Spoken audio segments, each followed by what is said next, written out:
O convidado de hoje é advogado e começou a se destacar na cena política nos anos mais duros da ditadura militar, quando se dedicou à defesa dos presos políticos. Por esse motivo, foi preso e sequestrado pelo DOI-CODE.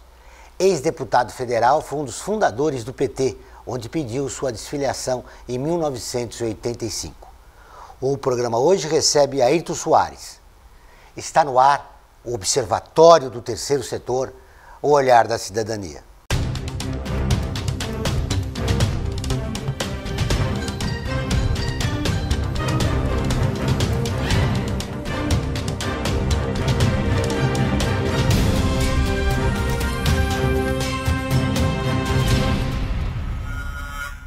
Tudo bem, Ayrton, muito obrigado pela sua presença. Boa tarde, João. Prazer estar aqui com vocês. Como explicar essa crise brasileira? É cada vez mais difícil entender o comportamento dos atores que estão neste palco, que hoje a gente pode chamar de crise brasileira. Na verdade, é um grande circo que se montou nesse país. Nunca vi tanta corrupção ser revelada, que eu sabia de corrupção que não era revelada antes. A ditadura abafava, certos governos que depois da ditadura também tinha a figura de um engavetador-mor da República, ou seja, ninguém responsabilizava ninguém por nada. Felizmente, chegamos numa fase onde os poderes estão funcionando, os órgãos responsáveis, como Polícia Federal, Corregedoria Geral da República, Ministério Público também estão funcionando. Isso está trazendo à tona, com a cooperação internacional hoje, uma coisa muito evidente: todos os buracos podres que nós temos na nossa política, na nossa administração. Hoje nós vivemos uma outra realidade. O Ministério Público teve as suas atribuições muito bem definidas pela Constituição de 88. Esse protagonismo do Ministério Público e do Judiciário em geral faz bem para a democracia? Olha, o Judiciário é um poder que até então era praticamente desconhecido, mas que tomou cara quando houve mais divulgação de suas atividades, inclusive com as transmissões das sessões do Supremo Tribunal Federal, não é? Então isso chamou atenção e também, no caso do Supremo, ele passou a ser também objeto de apelo em dificuldades políticas. Os políticos passaram a recorrer à interpretação do Supremo para definir determinadas questões que havia no Legislativo, não é? O Judiciário como um todo é uma estrutura muito bem montada, que falta recursos, equipamentos, mais juízes. Por isso esse atraso, que às vezes até compromete as decisões da própria justiça. Mas nós estamos caminhando, eu acho que nós estamos caminhando. Para um país que viveu até pouco tempo atrás sob a ditadura, por que eu falo pouco tempo atrás? Bom, se 85 até agora já vão se passar 20, 30 anos, mas isso em termos históricos, em termos de formação de um povo, não é nada. E nós tivemos duas ditaduras que deseducaram o povo, fizeram com que as práticas democráticas fossem levadas a um patamar de absoluta ignorância, né? De 30 a 45, ditadura de Getúlio, e de 64 até 85, essa ditadura famigerada dos militares propriamente dito. Como é que você vê o PT?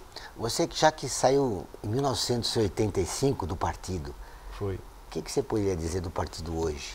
Olha, eu quando fui para o partido, para organizar o partido, eu já era deputado de duas legislaturas.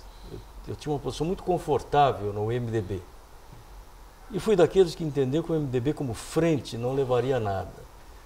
O MDB, tal como hoje, tem uma variedade enorme de linhas políticas, de comportamento, de posições, que não dá ao partido uma respeitabilidade. Assim, qual é a ideologia do MDB ou do PMDB hoje? Qual é o programa que ele realça? Né? Qual é a fidelidade de seus pares à legenda partidária? Então, tudo isso fez com que, quando o MDB, eu dele me afastasse. Embora ele já tivesse ido para o poder. Eu me lembro até que, na época, o senador Franco Montoro me diz: olha, não sai do partido, não. Nós vamos disputar o governo de São Paulo, nós vamos ganhar o governo de São Paulo. E muitos amigos que ficaram também no MDB diziam isso para mim. Mas, depois de participar em São Bernardo, ao lado dos trabalhadores, das lutas democráticas por melhores salários, melhores condições de vida, com as greves do ABC que repercutiram por todo o Brasil, Quando surgiu a oportunidade de, então, a partir daí, se organizar um partido nacional, eu não hesitei. Deixei todo aquele conforto do MDB, eu era vice-líder do governo, vice-líder do partido, não era governo ainda, e vim fazer o PT. E logo de cara com a maior dificuldade para me reeleger, porque a ditadura fez uma vinculação de voto, o jeito para votar no deputado tinha que votar no candidato a governador ou presidente do partido. Como no caso o Lula era o candidato a governador, e as pessoas viam no Lula aquele barbudo, essa coisa toda, eu, para votar em mim, tinha que votar no Lula. Você não sabe como foi difícil. Em Piragi, a minha cidade natal, eu tinha tido 2.000 e poucos votos, passei a ter 280. Ou só a minha família votou em mim, praticamente, os amigos da minha família. Em Lins, eu tinha tido quase 6.000 votos, caí para 1.000 votos, 1.100 votos, porque tinha que amarrar o meu voto ao do Lula, né? Então, se o PT me trouxe benefício, não trouxe nenhum. O que me possibilitou o PT foi tentar organizar nacionalmente, colocar o que eu conhecia de relações que eu tinha para essa prática. Qual é a diferença que você vê entre o PT de ontem e o PT de hoje? O poder corrompeu. O poder corrompeu. Chegaram ao poder despreparados para chegar ao poder. Fizeram alianças absurdas. A partir da Carta aos Brasileiros, o partido foi se desfigurando. Tanto é que, se o Lula tivesse sido candidato à treia eleição, ou seja, a terceira eleição, os banqueiros o apoiariam, sem dúvida nenhuma, porque nunca ganharam tanto dinheiro no governo do PT. Certo? Nunca houve tanto estímulo das grandes empresas para ter se tornarem multinacionais com financiamentos do BNDES no governo do PT. Só que, ao mesmo tempo, o PT fez algumas coisas que, com as migalhas que sobravam, se dava aos trabalhadores melhores condições. Por exemplo, reajustar o salário acima da inflação. Isso é um absurdo. Antes não reajustava acima da inflação todo mês que tinha durante a ditadura, e mesmo durante o governo do presidente Henrique Cardoso, você não chegava a dar ao trabalhador a reposição daquilo que ele perdia com a inflação. No governo Lula isso começou a funcionar. Você vê alguns programas sociais vitais para acabar com a miséria, como Bolsa Família, a Bolsa Família, que na verdade sintetizou uma série de programas existentes e deu uma forma. Por exemplo, a Bolsa Família custa muito pouco para o país, custa muito pouco para o povo, e as crianças, veja, vai para o Nordeste ver o nível de internações em hospitais, de subnutrição que provocava doença, caiu assustadoramente. Por quê?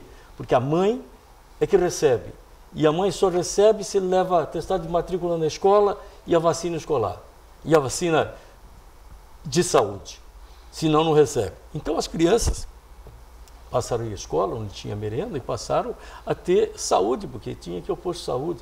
Isso está levando uma outra geração que está surgindo no Nordeste a partir do Bolsa Família. Mais saudável, encaminhada. Não é? Isso explica parte da crise aqui no Brasil. Por exemplo, o presidencialismo de coligação tem futuro? Acabou? Nós vamos ouvir o advogado Ayrton Soares logo depois do nosso intervalo comercial. Aguardem.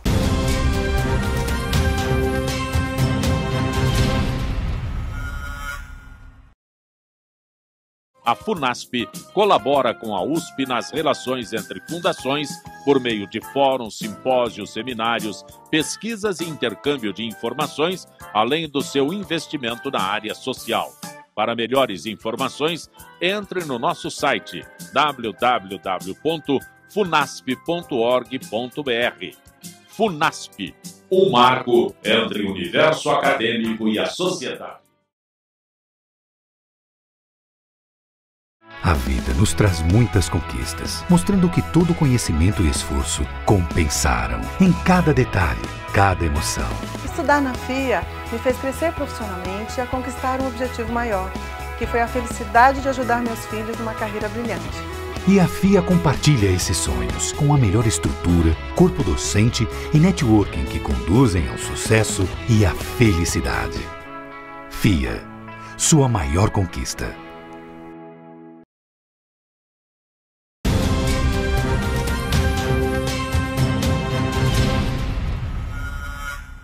Voltamos com o Observatório do Terceiro Setor, o olhar da cidadania. Muito bem. Ayrton, eu deixei uma pergunta no primeiro bloco a respeito do presidencialismo de coligação. Mas me parece que o problema do Brasil já vem mais antigo. Quando você se desfiliou do PT, foi exatamente porque você votou no presidente Tancredo Neves. Foi. E ali se esperava uma reforma política que não veio até hoje. Uma grande fatalidade foi a morte do Tancredo. Tancredo tinha na cabeça um plano para transpor as barreiras que ainda existiam no regime militar, superar aqueles entraves que a ditadura impunha à sociedade brasileira. Mas assumiu o presidente Sarney, que já assume contestado, porque era o presidente do partido do governo da ditadura. Mas Sarney cumpre o seu papel, porque havia um movimento de opinião pública, havia toda uma campanha que havia sido feita pelas diretas, que culminou a julgar no colégio eleitoral Tancredo em condições excepcionais. Tanto é que o adversário dele... Eu não podia ficar de fora da votação. O partido, eu era líder do partido, do PT, do Partido dos Trabalhadores. Ele disse, olha, fiz a reunião executiva do partido, eu vou votar no Tancredo. Não posso, diante de Tancredo e Maluf, me abster. Isso é um absurdo. Trai tudo aquilo que eu penso, que eu tenho na cabeça, os meus princípios. Não, você não pode votar, o partido vai manter posição, não quer participar dessa farsa do colégio eleitoral. Falou, se vocês não querem, vocês vão me desculpar. Mas é a maneira de sair da ditadura, está sendo esta agora, a negociada. A do confronto com a emenda de Júnior de Oliveira, a votação direta, nós perdemos. Agora, essa negociada, eu acho que tem chance. Então, quando eu fui, o Tancredo não era o favorito ainda. Eu estava em Nova York, numa reunião do Conselho das Américas, quando eu disse pela primeira vez, como líder do PT, que eu votaria no Tancredo Neves. Foi um absurdo.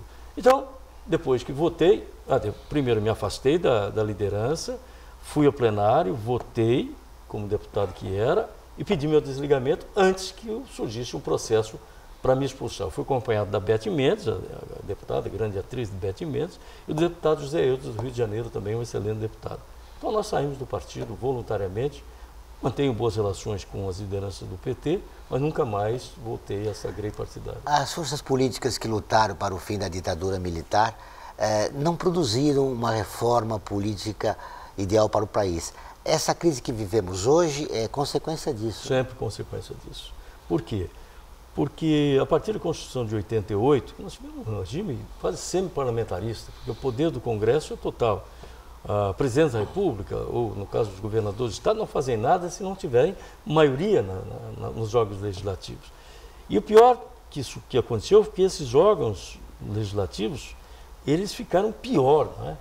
Eles não evoluíram. Com a abertura democrática, você não houve um aperfeiçoamento da representação parlamentar, nem em nível municipal, nem em nível estadual, nem em nível federal. Por quê? Porque as regras de eleição são regras que possibilitam os que têm dinheiro, ou que têm órgãos de comunicação na mão, ou religião na mão, possam ocupar espaço. Então, um cidadão honesto que queira entrar no partido, precisa ver se vai conseguir legenda. Se conseguir, que apoio vai ter? Não é? Então é muito difícil você encontrar militância nesses partidos, porque os partidos não têm vida própria, só funcionam em véspera de eleição.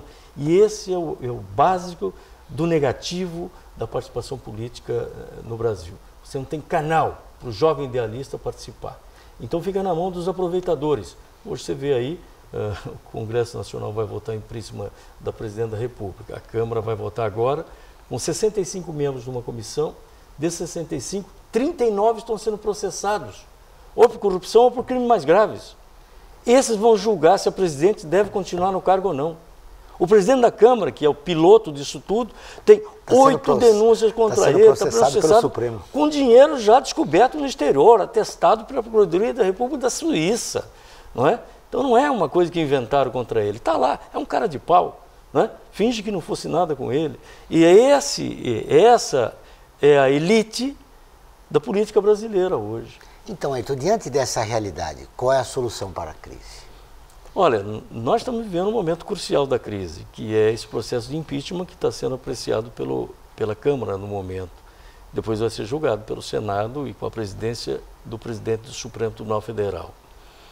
Tem dois caminhos.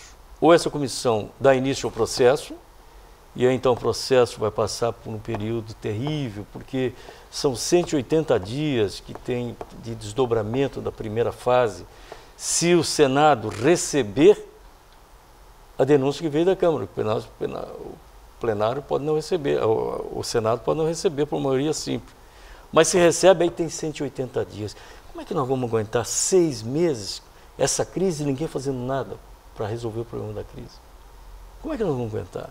É um hiato de governo que, felizmente, os militares não têm mais unidade suficiente e nem têm condições de assumir o poder, porque não são preparados para isso. Seria para quê? Para fazer um golpe militar? para fechar tudo de novo, não há mais ambiente no mundo para isso. Se pôde em 64 porque tinha o tio Sam por trás, com frotas aí cercando, e fizeram na América Latina toda. Era uma política de Estado americana em plena Guerra Fria, que queria a América, não para os americanos, mas para o povo americano.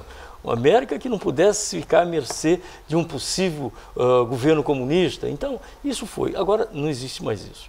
O próprio comunismo passa por fase de transformação vital, né? Que está se vendo em Cuba agora, se viu na China, e, enfim.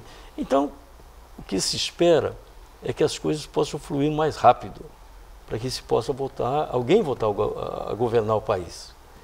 Não sei. Se dá um impeachment, sai a presidenta, entra o vice Michel Temer. Quem é que está ao lado do Michel Temer? Aqueles que estiveram ao lado dele quando esteve ao lado da Dilma. Então, será que a opinião pública, o povo em geral, vai achar que mudou alguma coisa? Será que nós vamos ter, num governo chefiado pelo Michel Temer, ter condições de um Congresso que possa votar por convicção, por consciência e com idoneidade? Ou vai ter que se comprar voto de novo?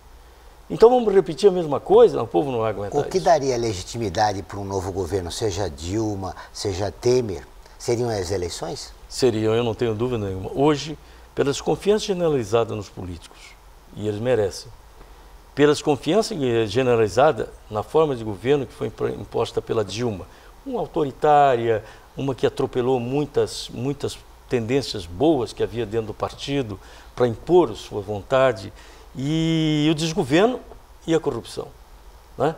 As alianças para manter o poder, quer dizer, coisa que foi uma inovação absurda. Então hoje o PT pode se gabar. Eu coloquei geladeira e fogão na casa do pobre, até máquina de lavar, mas ao mesmo tempo tem que falar, mas eu não consegui dar ao pobre saúde e educação. Ora, meu Deus, se o pobre não tem acesso à saúde e educação de graça, para que ter geladeira e fogão na casa, poder financiar um carro, não é? Então, há vários programas do PT que foram muito bons. Minha Casa Minha Vida deu habitação para mais de 3 milhões de pessoas. O Bolsa Família tirou da miséria 20% dos miseráveis que existiam, caiu uma taxa mínima. Então, eu acho que tem esse lado positivo. Qual é o lado negativo? A corrupção que o poder trouxe para eles. Tanto é que eu volto a dizer, se o Lula for candidato, tome lá cuidado, porque os banqueiros podem ser os primeiros a virem apoiá-lo numa eventual eleição no futuro. Agora vamos para o intervalo e voltaremos com o último bloco do Observatório do Terceiro Setor, o Olhar da Cidadania.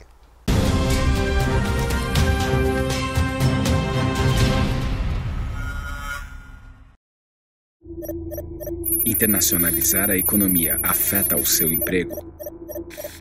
Para onde vai o Brasil? Ter opinião sem análise é só repetição. Repetição, repetição, repetição, repetição, repetição, repetição, repetição. Informação é importante. Análise é fundamental. Le Monde Diplomatique Brasil. Independente e crítico.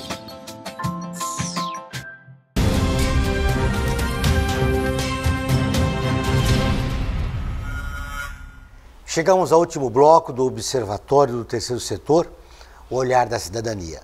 Hoje o nosso convidado é o advogado Ayrton Soares. Ayrton, no bloco anterior a gente falou da ditadura e você foi um dos perseguidos, né, da ditadura militar, foi advogado militante. O que assusta a boa parte da população brasileira é que nessas manifestações, muitas pessoas, contra a presidente Dilma Rousseff, muitas pessoas têm pedido a volta da ditadura militar. Como é que você vê isso? Ora, as pessoas elas não devem ter as informações do que foi o processo ditatorial no país. E se tiverem, estão jogando de má fé. Eu não consigo admitir que alguém possa pleitear um governo que não seja democrático. Uma ditadura não é democracia.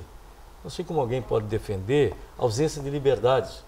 Quer dizer, a ausência de liberdade para o seu filho, o senhor que é a favor da volta à ditadura, poder ler os livros que queira ler, ouvir as músicas que queira ouvir, ter acesso à televisão que transmite programas livres, não tudo dirigido. Assim, ditaduras são um dos piores modelos que pode ter de opressão e de repressão. A ditadura de 64 a 85 não trouxe o pão para a mesa do trabalhador. Pelo contrário, privilegiou grupos evitou reformas nesse país, e esse é o grande mal que o país sofreu, porque o governo Jango Goulart caiu pelas suas qualidades, reforma agrária, reforma fiscal, área de saúde, tudo estava previsto. A ditadura veio para impedir isso. E as classes populares foram as que mais sofreram. Então nós agora estamos caminhando para quê? Nós temos um Congresso que tem poder de mudar, mas não muda. Mas não muda agora nesse governo, não muda desde que assumiu o Sarney, passou Itamar, nem vou falar de Collor, porque esse não passou, esse foi uma figura que circulou. Passou Fernando Henrique, e nós fizemos uma reforma fiscal, ou seja, nós estamos cobrando imposto do pobre no arroz e no feijão, e estamos deixando os banqueiros recolhendo. O lucro líquido dos banqueiros é taxado em 20%, lucro líquido. Quem paga 27,5%, que é o máximo na arrecadação da conta, paga sobre o bruto. Então, veja que são certas coisas que são disformes, não tem progressividade de quem ganha mais, não tem imposto sobre herança, não tem imposto sobre grandes fortunas. O Bill Gates faz doações bilionárias para várias instituições no mundo inteiro. Por quê? Se não fizer, Joel, o governo toma dele, ele paga 50%. O Gerard Depardieu, um grande ator francês, trocou de cidadania, passou a ser russo, porque o governo francês tomava dele o excesso que ele ganhava. E ainda ele ganhava muito, mesmo com desconto do imposto que o governo cobrava. Enfim, o país precisa de mudanças básicas, não vai ser esse Congresso que vai fazer. Eu acho que nós temos um caminho difícil de imaginar. A Folha de São Paulo publicou ainda há poucos dias um editorial que só mesmo eleições diretas estabeleceriam a participação popular, através da participação popular, um governo mais legítimo. Mas, ao mesmo tempo, a gente atrela. E também um novo Congresso, já tem gente fazendo e dissolução do Congresso. Mas também em eleição para o Congresso, sem reformas na legislação eleitoral, pode levar esse mesmo grupo. Então, você precisa ter um processo de uma Assembleia Nacional Constituinte para fazer uma nova Constituição com tempo e mandato definido.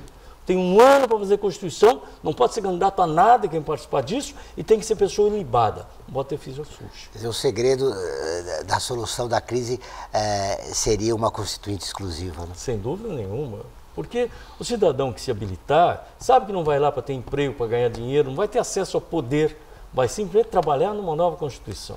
E se o povo souber escolher essa nova Constituinte, sem dúvida nenhuma, é o caminho para tirar o país da situação que se encontra. 3 vezes você citou o Poder Legislativo. Ele realmente está enfraquecido, até pelas denúncias que os seus representantes a cada dia são questionados, né? E aí cresce o Judiciário. Há um perigo para a democracia, eu volto a insistir com você nesse tema, com esse protagonismo excessivo do Poder Judiciário? Não, Joel, o Poder Judiciário ele tem intervido quando solicitado. Você não conhece uma intervenção do Poder Judiciário que envolva qualquer aspecto do Executivo ou do Legislativo que não tenha sido provocado por alguém.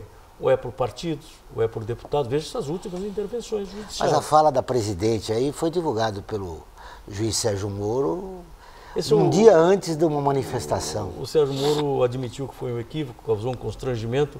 Então as pessoas dizem, não, esse cara está mal intencionado. Tem gente dizendo até que ele está a serviço dos americanos, porque querem nos tomar a Petrobras, né? E por isso estão desmerecendo as qualidades que o juiz Moro tem.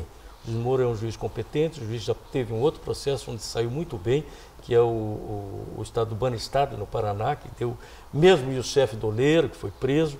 Enfim, ele está atropelando algumas regras do direito. Por exemplo, não existe prisão preventiva de 8 meses, 6 meses, se o sujeito não oferece perigo nenhum para a sociedade. Então, ele nem precisa ter garantia processual se já foi feita toda a prova.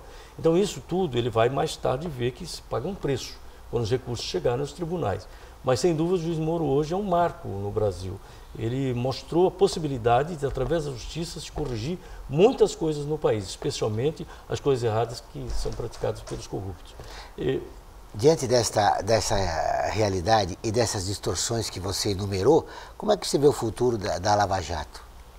Eu acho que ela caminha, ela está se desdobrando em várias outras investigações. Essa operação Zelotes é tão mais importante que o Lava Ratos é interessante, né? É verdade. Mas não deixa de ser uma coisa que pode ser ser um ato falada. falho que você... Um ato falho que identificou porões, coisas ruins, etc. Mas a Operação Zelotes... Que é o alvo da Lava Jato. A Operação Zelotes está pegando os sonegadores de imposto. Não está pegando o pequenininho, não. Está pegando os grandes, Você viu bancos, grandes empresas que têm nome internacional.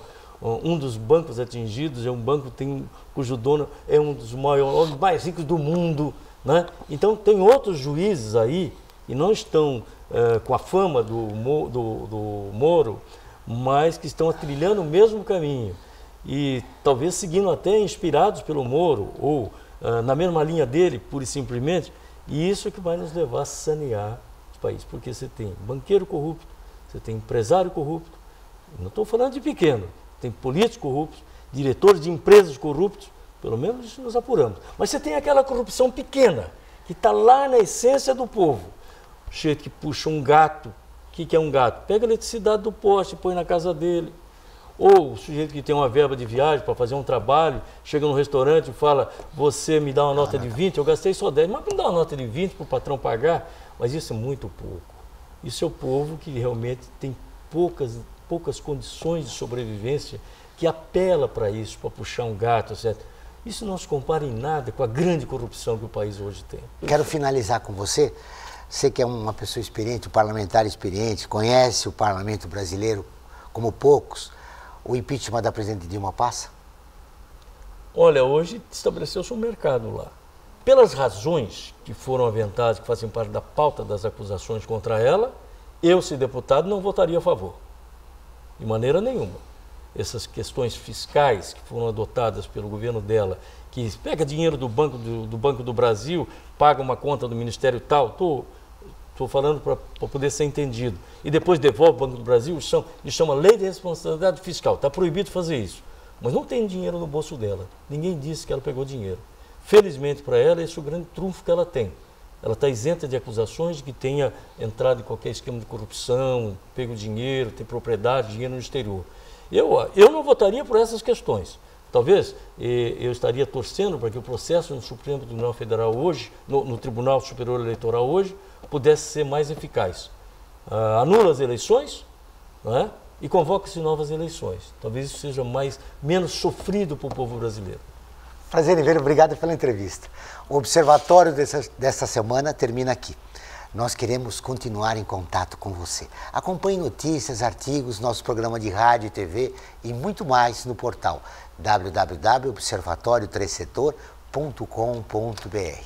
Envie comentários, críticas e sugestões. Participe do Observatório do Terceiro Setor na construção de uma sociedade mais justa, solidária e sustentável. Até o próximo programa.